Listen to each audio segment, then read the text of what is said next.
Many Americans who are frustrated with what they see out of Washington are looking into a little-known option for taking back power and control. Tonight, correspondent Doug McKelway tells us about how the Constitution itself could be changed.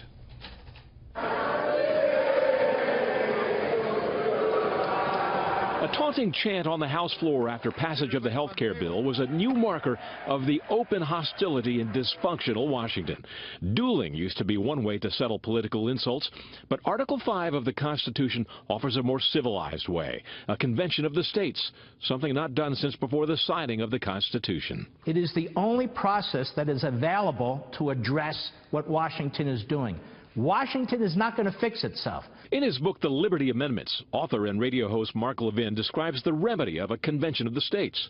With 9 million listeners a day and known to draw huge crowds to his book signings, he has increased its popularity, helping to spawn the Convention of States Project. It claims 2.8 million volunteers, expected to grow to 10 million by year's end, with directors in every congressional district. While 11 state legislatures, most recently Texas, have already supported a convention of the states, that number is far short of the 34 states the Constitution requires before a convention can be called. People who believe in liberty get behind this. I think we'll get our 34 states. And I'll tell you one other thing. If we get 15, 18, 20, 22 states, I think Washington is going to begin to shake. And Washington's going to understand that there is a process in the Constitution that actually bypasses Washington. With Republicans in full control of 32 state houses, supporters believe a convention is within reach.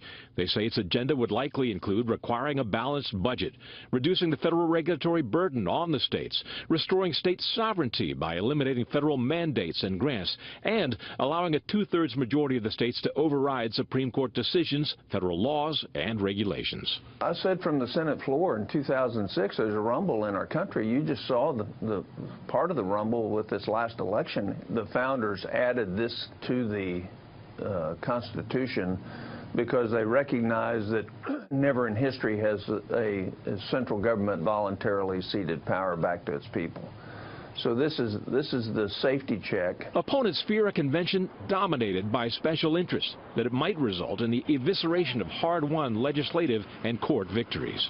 Any constitutional right should be up from grabs, from the freedom of speech, the Second Amendment, the right to privacy, to overturning Supreme Court cases around marriage equality and health care and abortion. But the founders provided yet another safeguard against such overreach. They required 3/4 of the states, or 38 of them, to ratify any constitutional amendment passed in a convention of the states. A high bar, indeed.